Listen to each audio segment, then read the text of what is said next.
Selamat datang di channel ASN Amawa. Sampai dengan batas waktu pengusulan formasi tanggal 31 Januari yang lalu nih kabarnya, saya sampaikan bahwa dari perhitungan kami 419.000 baru 170.649 formasi guru yang terdiri dari 150.031 P3K dan 20.618 formasi untuk CPNS yang sudah masuk ke database-nya Menpan. Sehingga dari seluruh kebutuhan guru ASN P3K tahun 2024 yang kami usulkan 419.146 formasi, masih terdapat kekurangan cukup besar hingga 248.497 formasi. Sementara itu terdapat kebutuhan juga selain itu formasi kebutuhan tendik yang sudah kami usulkan 82.717.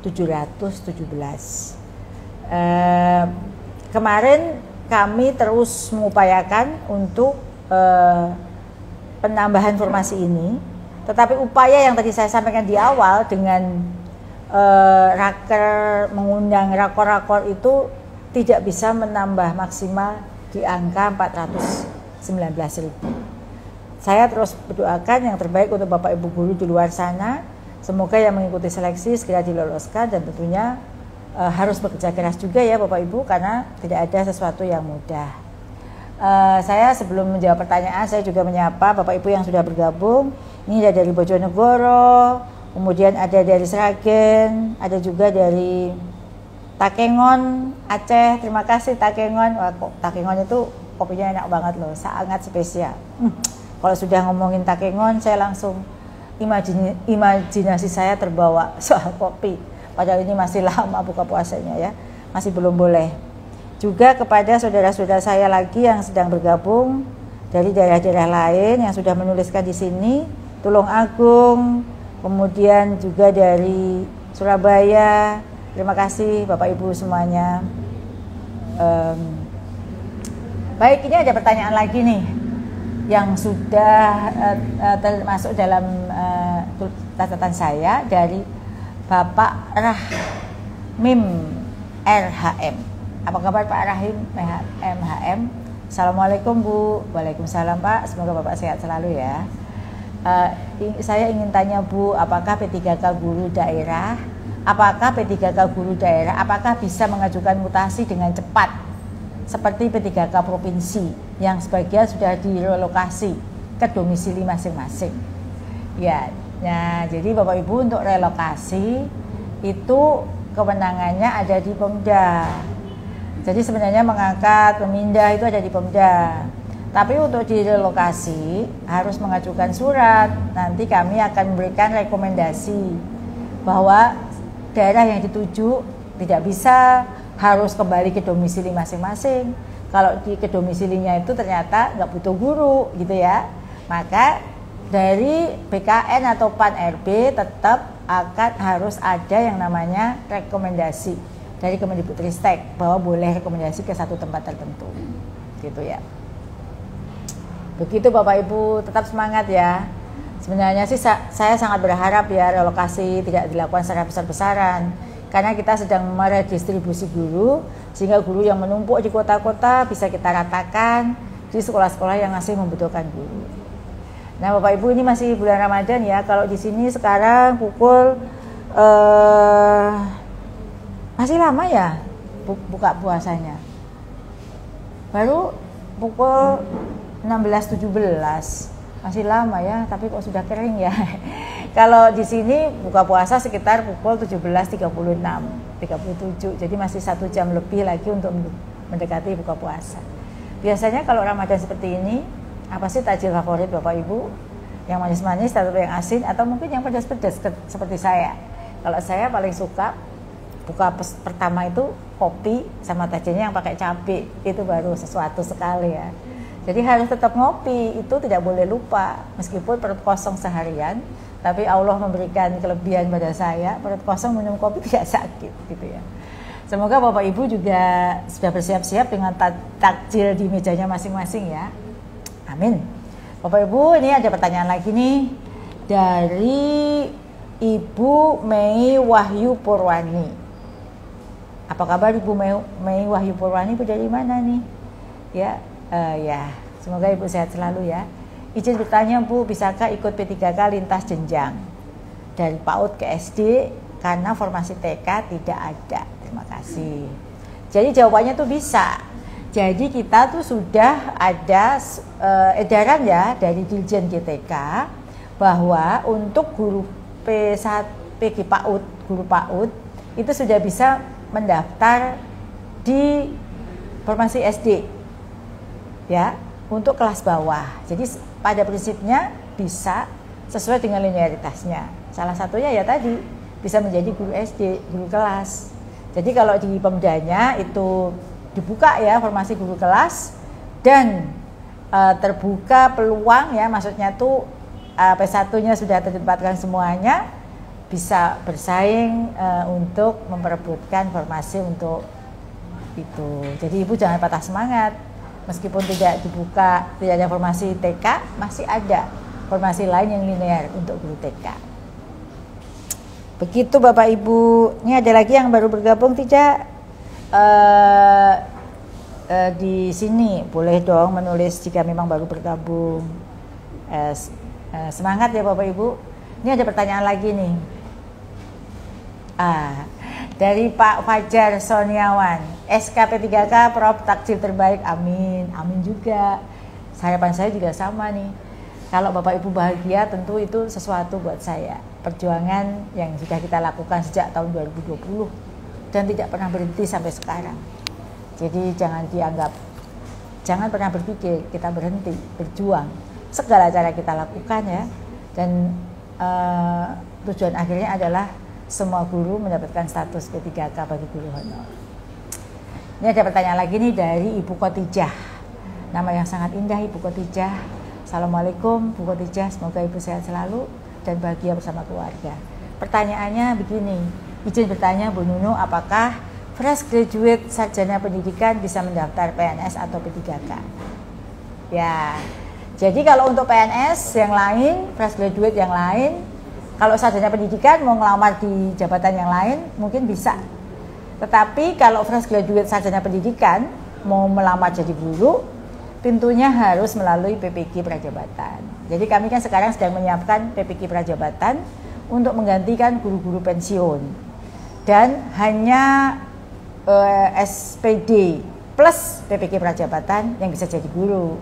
Tapi kalau mau daftar di formasi lain itu kebijakan masing-masing CF ya, itu mungkin di luar kewenangan dari Kemendikbudristek. Gitu ya Bu. Ini ada pertanyaan lagi nih, saya ngebut aja nih karena nggak ada acara ngopi, masih puasa, saya langsung jawab semua pertanyaan yang masuk. Ini pertanyaan dari Ibu Ayu Natsua 028. Apa kabar Bu Ayu Natsua? Semangat terus ya Bu, sama dengan saya yang terus bersemangat memperjuangkan Bapak Ibu guru ya, tanpa kenal lelah. Pertanyaannya adalah bagaimana Bu pendataan non-ASN di suatu daerah, tapi NDK lama pindah ke daerah lain, apakah masih bisa ikut tes P3K? Bapak Ibu salah nulis ya. Bagaimana Bu pendataan non-ASN di suatu daerah, tapi tidak lama pindah ke daerah lain, apakah masih bisa ikut tes P3K di daerah yang baru? Ya, jawabannya sepanjang masih terdata pada data non-ASN, calon P3K masih bisa mendaftar dimanapun Bapak Ibu berada. Itu loh keistimewaannya.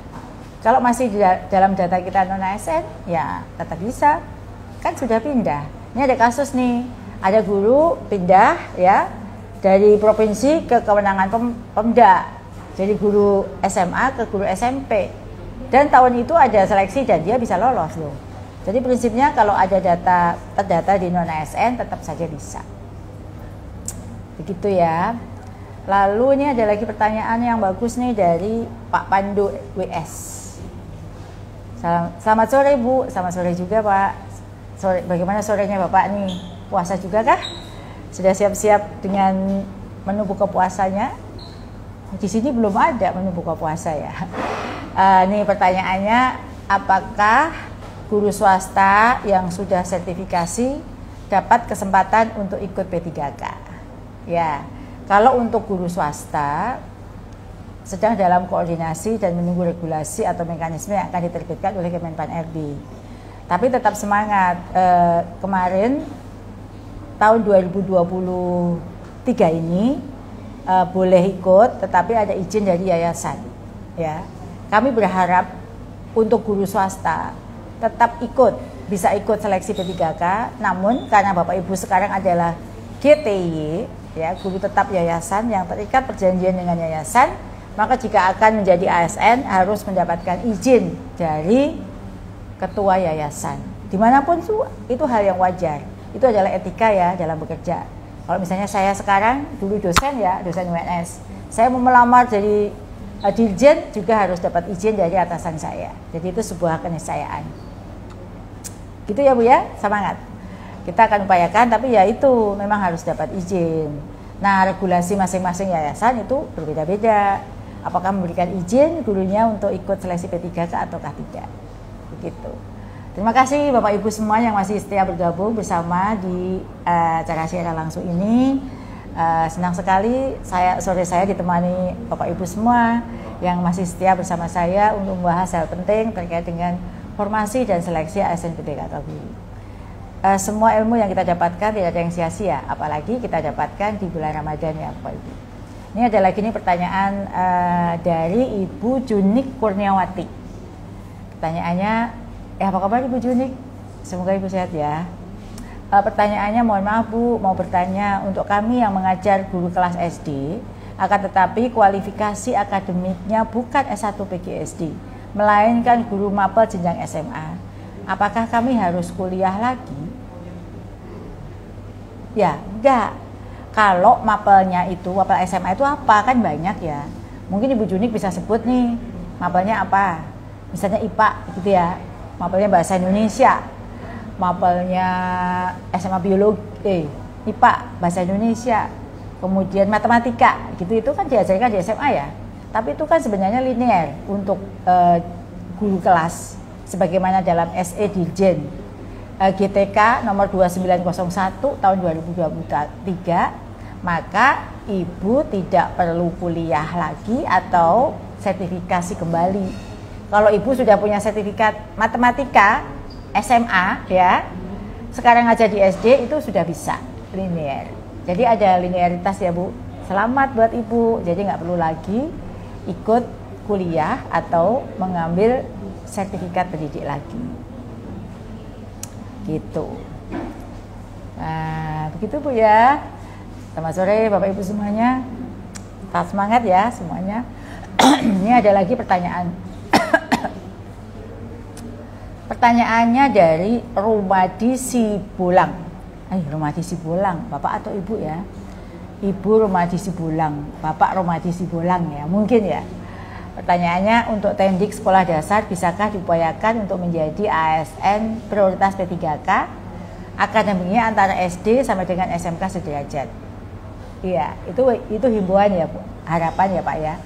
Ya, tahun 2024 Kemenpan RB membuka juga formasi selain guru.